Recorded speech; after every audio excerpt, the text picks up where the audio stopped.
Artisans, porteurs de projets, apprentis, les chambres de métiers et de l'artisanat vous accompagnent. La CMA, artisan de la nouvelle économie, présente Sud Radio, c'est ça la France, Nathalie Schrengerma. Bonjour à tous et bienvenue dans C'est ça la France, votre rendez-vous sur Sud Radio avec celles et ceux qui façonnent notre pays entre tradition, talent et innovation. Aujourd'hui, cap sur un événement incontournable du printemps français, la Foire de Paris, véritable vitrine de l'ingéniosité hexagonale. Et qui dit Foire de Paris, dit aussi concours Lépine, ce célèbre concours d'inventeurs né en 1901, continue de révéler chaque année des idées brillantes, des objets insolites et parfois même de futurs succès mondiaux. Entre passion, innovation et savoir-faire à la française, on vous emmène à la rencontre de ces esprits créatifs qui font rayonner la France autrement. C'est parti. Sud Radio, c'est ça la France. Et pour commencer, au micro de Sud Radio, Florian Gouarde. Bonjour Florian. Bonjour. Florian qui a déjà plus de voix. Ouais, ça fait 7 jours, la voix elle est partie déjà, ça y est. Qui candidate cette année au concours Lépine 2025. Vous avez créé l'entreprise My Luxeo qui souhaite révolutionner l'univers du chauffage domestique avec une innovation française. Racontez-nous. En fait, j'ai inventé un radiateur encastrable et du coup qui peut servir également de sèche-serviette. Le but étant en fait de changer tous ces sèche-serviettes on a tous le même dans la salle de bain, afin qu'il soit moins énergivore et plus esthétique. C'est ça, on peut le personnaliser et ça, en fait, il est facile d'entretien. Exactement. Donc il y a une envie d'allier design, performance énergétique, simplicité d'installation. Exactement, en fait on vient tout simplement faire un trou de la tête du radiateur dans l'épaisseur du plicot directement, et ensuite on vient poser le radiateur à l'intérieur. Et ensuite vous n'avez plus qu'à faïencer comme vous le souhaitez la salle de bain et mettre les barres et pour avoir une bain qui vous correspond le plus. En fait, comment vous avez eu cette idée? C'est que vous vous êtes rendu compte que ça n'existait pas sur le marché, qu'il y avait une demande, il y avait un manque à ce niveau-là? Exact. En fait, l'idée est venue il y a déjà quelques années. Le tout premier, il y a déjà 11 ans. À l'origine, j'étais dessinateur pour un architecte et je faisais des belles maisons, très belles salles de bain. Et on avait toujours une belle salle de bain, mais un sèche-serviette qui n'était pas super esthétique et qui n'allait pas dans le design de la salle de bain. Et donc, l'idée est venue de là. Et donc j'ai fait le tout premier, j'ai eu un peu d'aide, la famille, tout le monde m'a aidé à faire le premier. Ça a fonctionné et il fallait bien avoir de l'aide. Et petit à petit, on a réalisé. Non, on fabrique avec ma compagne, il y a deux, un sèche-serviette qui se met dans la salle de bain et qui est compatible avec toutes les salles de bain, tous les thermostats et toutes les barres qui existent. Non mais c'est incroyable, c'est que vous faites tout avec votre femme? Exact. Ah oui, donc c'est vraiment une aventure familiale. Ah oui, complètement. Elle est active dans la société depuis le début. Elle suit un peu mes idées un peu farfelues. Et du coup, c'est français. On fabrique à deux le sèche-serviette et on l'expédie partout en France. Alors, vous êtes installé où exactement? Dans quel coin de France? Alors, la société est sur Perpignan et on fabrique sur Argelès-sur-Mer. Donc, tout est fait sur le territoire français? Exactement. Sur français. Ça, c'était une manière de faire vivre le territoire et le fait aussi, finalement, d'avoir une vraie flexibilité, quoi. Parce que tout est fait sur place, donc on peut vraiment contrôler chaque étape. Exactement. L'avantage, c'est qu'on le fabrique, on a une possibilité de faire du sur-mesure et on voulait garder un produit totalement français afin qu'il reste encore des inventions françaises fabriquées en France. Et alors, est-ce que, du coup, cette proposition de My Luxeo est comment dire, compatible, quelle que soit la taille de la salle de bain, la puissance énergétique? C'est-à-dire que tout a été pensé pour que ce soit facile d'installation en fonction de sa salle de bain, quoi, qu'il n'y ait pas de questions à se poser. Exactement, c'est-à-dire quand vous avez fait le trou, vous l'avez posé, vous l'avez carrelé. Après, il y a quelques petits réglages en fonction du client, c'est-à-dire que plus je mets un revêtement qui est naturel, si je mets du granit, du travertin, du marbre, plus on met une pierre naturelle, plus il va chauffer fort et longtemps. Si on met un grès cérame, carreau classique, il fonctionnera tout aussi bien, par exemple. En fait, plus le matériau est naturel, mieux il y a une conductivité thermique. Et quand vous dites qu'il ne nécessite aucun entretien, c'est-à-dire? Comment est-ce qu'on le rend autonome? En fait, il est géré par un thermostat qui est programmé. Ah oui. Voilà, vous gérez votre thermostat, vous pouvez le gérer à distance, il est connecté au téléphone portable, et à partir de là, vous le gérez comme il se gère tout seul. Et au niveau de l'entretien, ça ne véhicule pas de poussière, rien à nettoyer. Au pire, mettre un coup de torchon sur le mur ou de chiffon pour nettoyer si vraiment le mur est sale, mais dans l'ensemble, il n'y a pas d'entretien particulier. Et alors, quand vous croisez justement les personnes qui viennent à la Foire de Paris, regarder les inventions, quels sont les retours que vous avez? Est-ce que vous aviez déjà eu l'occasion de participer à ce concours, à cette Foire de Paris? Alors, pas du tout. Première fois qu'on fait la Foire de Paris. D'accord. On découvre. Et alors Ça se passe plutôt bien. Alors, on fait que parler, donc ça fait 70 heures que je parle, ma voix est partie. Mais les clients sont contents. On a eu pas mal de demandes. Parce que l'avantage de notre produit, c'est qu'il peut être mis également dans les zones d'eau, donc dans les salles de bain. Donc pour les petits appartements parisiens, par exemple, qui n'ont pas beaucoup de place, notre produit s'intègre directement dans leur douche. On est étanche à l'eau, donc on risque rien. Pour tout ce qui est toilette PMR, mobilité réduite, c'est-à-dire qu'il peut être installé à ras le sol, il n'y a aucun souci pour la rotation du fauteuil. Donc on a eu pas mal de gens dans différents domaines qui sont du coup intéressés et à qui le produit plaît, qui nous souhaitent bien sûr de gagner le concours Lépine. Et j'imagine que ce qui plaît effectivement, c'est un produit qui n'est pas standard, quoi. C'est qu'on peut vraiment l'adapter en fonction de certaines spécificités. Exactement. C'est-à-dire vraiment ce qui va faire la finalisation du radiateur serviette ou du radiateur sur la pièce où vous l'utilisez. C'est-à-dire que ça va être le rendu, le côté esthétique que le client va lui donner. Voilà, tout simplement. Alors, ce qui m'intéresse aussi, c'est l'état d'esprit Géo trouve tout. D'où vient cette envie, cette volonté de constamment inventer? Disons que dans la vie de tous les jours, la vie n'est pas simple pour tout le monde, même pour personne. Et en fait, on a toujours des problématiques. Ouais. Et il y a des gens qui vont contourner la problématique, qui vont l'éviter, d'autres qui vont essayer de la résoudre. Je ferai partie des gens qui vont essayer de la résoudre. Qui vont voir le problème, qui vont essayer de le résoudre. Parce que c'est vrai qu'on peut parfois fermer les yeux puis passer à autre chose, quoi, ou se plaindre. C'est ça, exactement. Et je fais partie des gens qui préfèrent résoudre le problème en essayant de trouver une solution afin que tout le monde puisse en profiter. Mais alors, c'est quoi le quotidien d'un inventeur? On est toujours en train de penser à une nouvelle chose. C'est ça, c'est le problème. C'est que dès qu'il y a un truc qui nous dérange, on essaie de le résoudre. Alors des fois, c'est pas possible, des fois on fait avec. Mais il y a toujours une idée qui fuse à droite ou à gauche. On essaie de la mettre en application. Et alors, de quand date votre première invention? La toute première, je dirais, il y a 12 ans. Avant, il y avait des petites inventions pour le fun, et pour les premières inventions sérieuses que j'ai réalisées, elles datent d'il y a 12 ans. Et finalement, et c'était quoi? C'était déjà dans l'univers du chauffage? Non, j'ai fait dans l'univers de l'architecture, toujours pareil. Ouais. Une autre dans l'univers du sport, mais alors, il y en a qui ne sont pas finis, ils sont toujours en stand-by. Parce que du coup, celle qui a pris le plus d'ampleur, c'était MyLuxeo. Donc je me suis concentré, parce qu'on ne peut pas être partout, sur MyLuxeo. Donc heureusement, je suis tout seul, on a une bonne équipe, madame est avec moi, heureusement. Mais oui. Mais du coup, on s'est focalisé dessus.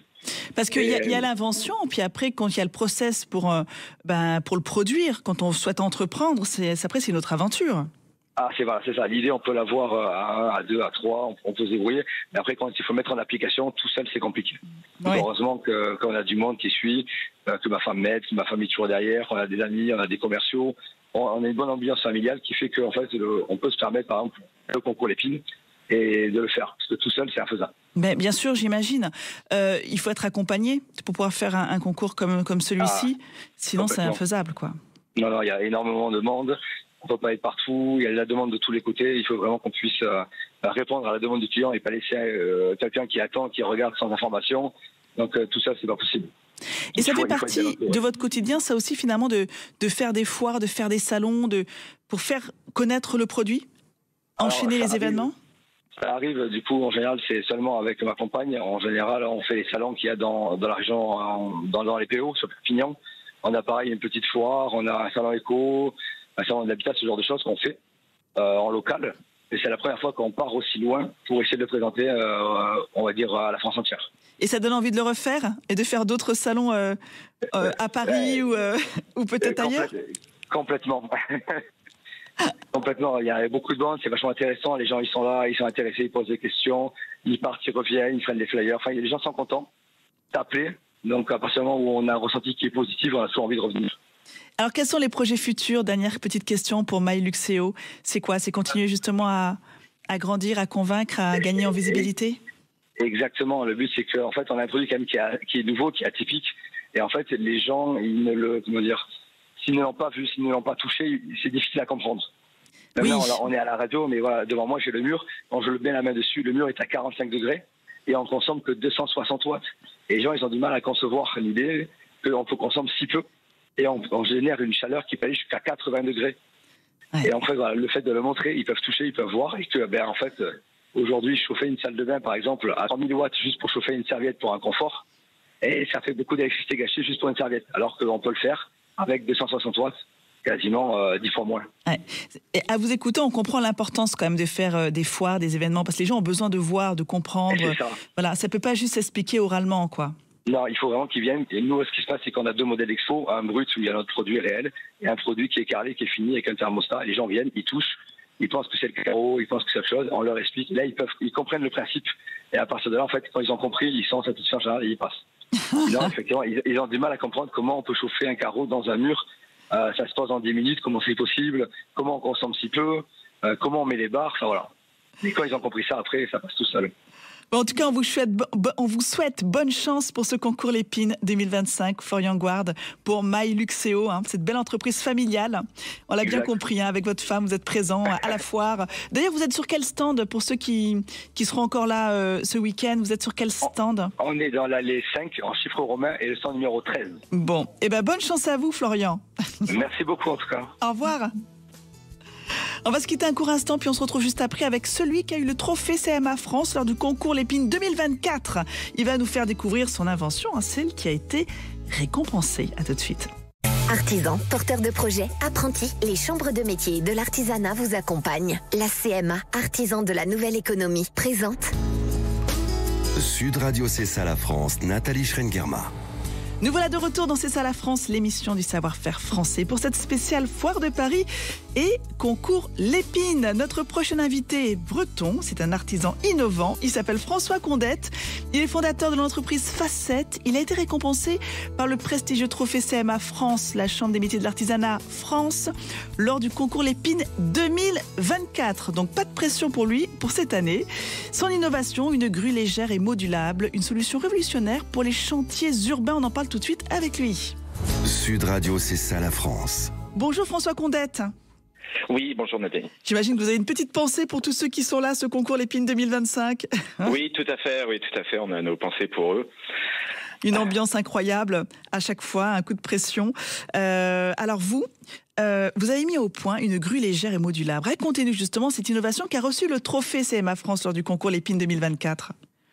Voilà, alors donc c'est une petite grue qui est légère et modulable pour la simple bonne raison qu'elle au contraire de ses petites copines, les autres grues, elle fonctionne sans contrepoids.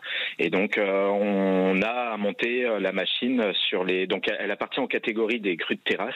Donc on monte la machine sur les terrasses et donc on n'a pas les contrepoids à monter. Donc on a juste le poids de la machine qui va pouvoir lever 250 kilos. Avec un poids de machine total à monter en plusieurs fois de 70 kilos. Quoi. Donc l'innovation était là, c'est de ne pas avoir la contrainte des contrepoids. Tout à fait. Alors du coup, c'est quoi les défis que vous avez rencontrés pour développer cette invention ? Alors les premiers défis, c'est les défis techniques parce que étant donné que c'est quelque chose qui n'existe pas, faut repartir sur des principes existants pour le moduler. Donc là, en fait, j'ai développé une pince comme un étrier en fait qui va accrocher le bâtiment. Donc c'est pour un certain type de bâtiment, les bâtiments en béton armé. Et donc la machine peut s'accrocher sur tout ce qui est balcon et acrotère en fait. Elle est modulable parce qu'elle peut se mettre à l'horizontale ou à la verticale pour s'accrocher sur les différentes parties du bâtiment. Alors justement, pour ceux qui ne sont pas comme moi dans l'univers du bâtiment, pour bien comprendre les avantages de cette grue que vous avez inventée, c'est quoi? C'est des avantages écologiques, économiques? C'est quoi exactement? Qu'est-ce qu'elle offre aux professionnels du bâtiment? Elle table sur plusieurs points, donc effectivement, comme vous l'avez dit, écologique, parce que du coup, c'est une grue qui a la prétention de pouvoir économiser des déplacements de grosses grues, parce que vous voyez, le problème, c'est que les grues de terrasse, c'est une bonne alternative au déplacement des grosses grues, mais elles sont trop ouvrageuses à installer, donc leur utilisation est très limitée. Là, ce serait donc avoir un matériel qu'on puisse utiliser beaucoup plus souvent, et donc de ce fait éviter le déplacement des grosses grues qui est aujourd'hui très on utilise beaucoup les déplacements en entreprise, voilà. Donc pour le point de vue économique, on a les déplacements des grues qui est limité, donc alors on a les gains de temps pour les charger dans les bureaux aussi, qui vont éviter donc le gars à la machine dans son véhicule. Voilà, le chargé n'a pas à s'occuper du déplacement de la grue, des horaires de venue de la grue, etc. Donc là, il y a aussi quelque chose à gagner. C'est beaucoup plus simple aussi, oui. C'est beaucoup plus simple, oui, d'organisation. Et donc du coup, depuis 2024, alors, vous avez eu ce trophée CMA France. Est-ce que ça vous a apporté, impacté le développement de votre entreprise? Vous avez pu continuer à la présenter aux professionnels du bâtiment? Oui et non, parce que c'est des projets qui sont très gourmands financièrement. Ouais. Donc c'est souvent c'est des périodes après le concours Lépine, ça donne des armes en fait pour pouvoir avancer, chercher des financements. Voilà. Donc là en l'occurrence la période étant un peu compliquée, c'est vrai que on se tourne plus facilement vers l'autofinancement. Donc l'autofinancement, il faut d'autres produits qui vont pouvoir alimenter le financement des recherches qui restent sur nos produits. Parce que quand on présente un prototype au concours Lépine, c'est pas forcément un prototype qui est pré-série, qui est fabricable en série. Non, c'est l'idée qui est distinguée, c'est l'idée ingénieuse. C'est-à-dire que voilà. C'est quelque chose qui vous permet aussi d'aller chercher des financements derrière. Tout à fait, oui. Mais maintenant, il y a tout ce travail à faire. Et comme vous dites, la période n'est pas propice aux prêts, aux mécènes, Voilà, tout à fait, ouais. Voilà, bon, il n'y a plus de crédit d'impôt pour les entreprises, pour l'investissement. Ouais. Il y a beaucoup de facteurs. Bon, après, donc il y a beaucoup de projets qui sont lâchés après le concours par manque de temps et d'argent, quoi. Voilà, tout à fait. Mais alors du coup, vous, qu'est-ce que ça vous a donné envie de continuer à développer l'univers de cette grue, essayer de proposer d'autres projets, comme vous le disiez, associés à cette grue pour pouvoir repartir à la recherche de financement, ou pour l'instant vous avez mis ça de côté parce que il y a aussi le quotidien, quoi? Non, disons que moi c'est un produit que j'ai inventé pour moi je travaillais dans le BTP, donc pour tous les copains qui sont sur les chantiers qui veulent se simplifier un peu la vie. Donc c'est un projet que je vais mener à bien, mais c'est vrai que du coup le temps se rallonge d'ici la production. Voilà, donc j'ai lancé un autre produit moi à côté qui effectivement va autofinancer ma recherche.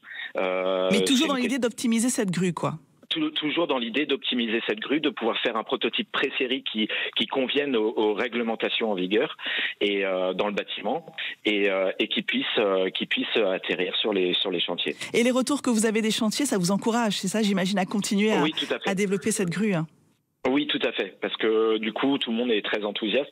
Ceux qui voient la grue et qui l'utilisent, il y a beaucoup d'enthousiasme. Donc, je sens mon projet qui est bon par rapport à ce que je fais. Après, après c'est les contraintes de la production, etc., d'une entreprise de fabrication. Bien sûr. Tout ça, voilà, c'est tout ça qu'il faut surmonter, on va dire. Mais oui, il faut surmonter tout ça. Mais ce qui est intéressant, et ça, c'est vraiment il faut le rappeler, c'est que cette innovation, et je crois que c'est souvent le cas au concours Lépine, elles viennent vraiment du vécu, quoi. C'est-à-dire que c'est vous, en travaillant dans l'univers du bâtiment, vous constatez là où on pourra améliorer les choses, ce qui manque. Et à partir de là, du coup, c'est des choses quand même très concrètes qui sont vraiment une vraie plus-value au quotidien, quoi. Oui, tout à fait. Mais c'est ce qu'on voyait sur la plupart des propositions d'invention, c'est que souvent c'était des gens qui étaient passionnés par leur travail et qui trouvaient des inventions qui soient où il y a un cahier des charges précis par rapport à leur expérience dans leur milieu où ils évoluent, quoi. Et si vous deviez donner pour terminer un petit conseil aux jeunes artisans qui souhaiteraient innover dans leur domaine, ça serait quoi? Du courage, beaucoup. Ouais. Et surtout de prendre confiance en ce qu'on fait, et le temps faut pas, le temps passe, mais les inventions restent, quoi, on va dire. Souvent on est découragé par le temps qui passe et on se dit que on n'a plus les mêmes convictions au bout d'un moment qu'au début, l'instant premier, en fait, on va dire, et ça, donc faut pas douter de ça, faut continuer à avoir confiance dans le temps. Continuer à creuser son sillon, quoi. Projets, oui. Ouais. Voilà. Creuser son sillon, s'accrocher. Oui, tout à fait. Merci François Condette. Vous êtes donc le fondateur de l'entreprise Facette avec cette grue modulable et légère qui a été distinguée au concours Lépine 2024 avec le trophée CMA France. Merci d'avoir partagé avec nous justement ce témoignage sur le concours Lépine. Parfois aussi la difficulté de mettre en place une invention et pouvoir créer tout le process de production derrière. Ça demande du temps, ça demande de l'argent, donc il faut s'accrocher, il ne faut pas lâcher. Voilà. Quand on est convaincu. Merci beaucoup François Condette. Belle journée à vous. Au revoir. Bonne journée. Au revoir. Allez, il est temps d'aller se balader avec Thibaut, notre French Trotter. Sud Radio, c'est ça la France, avec Thibaut, le French Trotter. Thibaut qui a visité pour nous l'une des dernières fabriques artisanales de parapluies Made in France. Et oui Nathalie, je suis aujourd'hui à Poitiers et je franchis les portes de l'un des derniers fabricants de parapluies en France. Ils sont moins de 5. Il s'agit de la Maison François. Et j'ai la chance d'être avec Lilian François, 5e génération de cette grande famille de fabricants de parapluies. Alors parlez-moi un petit peu de cette entreprise, c'est quoi son histoire ? C'est une entreprise familiale qui a toujours été sur Poitiers, au 137 Grand Rue, et qui a toujours été dans notre famille, la famille François. Donc elle s'est transmise depuis 5 générations, et donc on a à la fois notre boutique et nos ateliers sur place au même endroit, ça n'a jamais changé d'endroit. Et donc on fabrique, on répare, on restaure les parapluies et les ombrelles. On est labellisé EPV et voilà, ce sont des produits durables et solides et surtout très élégants parce qu'on n'utilise que de la belle matière. Je peux en témoigner. Là, vous êtes en train de me montrer un parapluie avec double motif, intérieur et extérieur, c'est ça ? Tout à fait. Alors on va se démarquer effectivement sur ce textile qu'on appelle un tissage jacquard qui se fait principalement dans l'habillement et l'ameublement, mais aussi sur les parapluies, parce qu'un parapluie peut être un bel accessoire vestimentaire. Et donc la particularité de ce tissage, c'est qu'on voit le motif aussi bien à l'extérieur qu'à l'intérieur du parapluie, un peu comme un recto verso. Et voilà, c'est très très beau comme tissu. Et justement, on parle de tissu, mais vous utilisez de très belles matières, également pour la poignée, pour le manche. On a à cœur d'utiliser que des beaux matériaux, donc que ce soit au niveau du tissu ou des bois. Donc là, par exemple, la poignée que je vous ai montrée, elle est en érable. C'est un bois qui est cintré à chaud. On utilise aussi d'autres bois comme le châtaignier. Et le mât, lui, est en hêtre. Puis après, on a un système de baleines assez particulier pour que ça résiste vraiment au vent. Parlez-moi de ces baleines. Les baleines en acier sont arrivées en 1850. C'était Peugeot qui les fabriquait, qui fournissait les fabriques de parapluies. Autrefois, c'était des fanons de baleines. Et nous, on a encore innové après les baleines en métal. C'est que ce sont maintenant des baleines en fibre de carbone comme les structures de cerf-volant. Ça permet d'avoir un parapluie, enfin en tout cas une baleine qui ne rouille pas, qui ne se tord pas, et un parapluie qui est très léger, qui ne se retourne pas et qui va durer très très longtemps. C'est quoi le secret d'un parapluie de qualité ?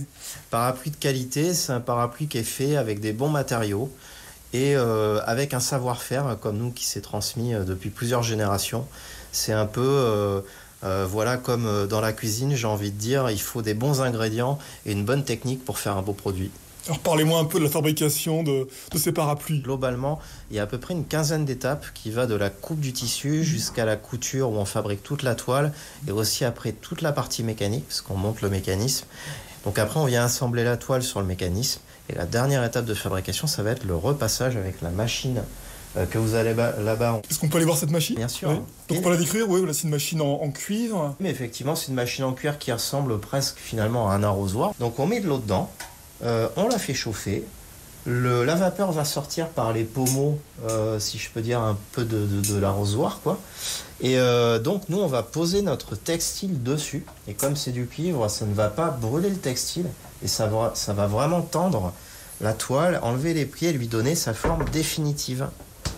Donc, c'était la machine d'origine. Tout à fait, la machine d'origine qu'on utilise encore aujourd'hui, puisqu'on ne peut pas utiliser un fer à repasser. Parce que si on venait poser le fer sur la toile, ça viendrait faire fondre le textile. Donc c'est le geste particulier, c'est le geste emblématique de la fabrication du parapluie, ce passage en machine ? Oui, tout à fait. C'est là qu'on lui donne vraiment sa forme définitive. Exactement. Et puis donc c'est un métier qui ne s'apprend pas dans une école, c'est un vrai métier. C'est d'ailleurs aussi pour ça qu'on a le label EPV, parce que c'est un savoir-faire très très rare, on n'apprend ça que dans les ateliers. Moi j'ai appris ça dans ma famille, j'ai été salarié pendant 13 ans avant de reprendre la suite, mais on travaillait toujours en famille. Et donc tout s'apprend sur place. Et donc, c'est vraiment des gestes traditionnels qui se sont transmis depuis 143 ans. Voilà, j'allais vous demander, depuis 5 générations, est-ce que ça a changé la manière de fabriquer un parapluie ? Eh ben, on va dire qu'on a modernisé un petit peu certains matériaux, mais globalement, les gestes restent les mêmes. même si chaque génération a toujours apporté une petite amélioration supplémentaire à chaque fois, quoi. Écoutez, merci beaucoup Lilian. Avec grand plaisir. Merci beaucoup à vous. Et si vous souhaitez en savoir davantage sur cette belle entreprise du patrimoine vivant, il y a un site www.parapluie-artisanal.com. Merci Thibaut, on se retrouve la semaine prochaine. Sud Radio, c'est ça la France, avec Thibaut le French Trotter. Merci à vous, chers auditeurs. N'hésitez pas à aller à la Foire de Paris, qui a lieu encore jusqu'à aujourd'hui. Merci d'avoir été avec nous. On se retrouve la semaine prochaine, même jour, même heure, et même radio. Et surtout d'ici là, portez-vous bien. Sud Radio, c'est ça la France, Nathalie Schrengerma. Avec les chambres de métiers et de l'artisanat. Artisans, porteurs de projets, apprentis, nous vous accompagnons depuis 100 ans pour faire battre le cœur de la France.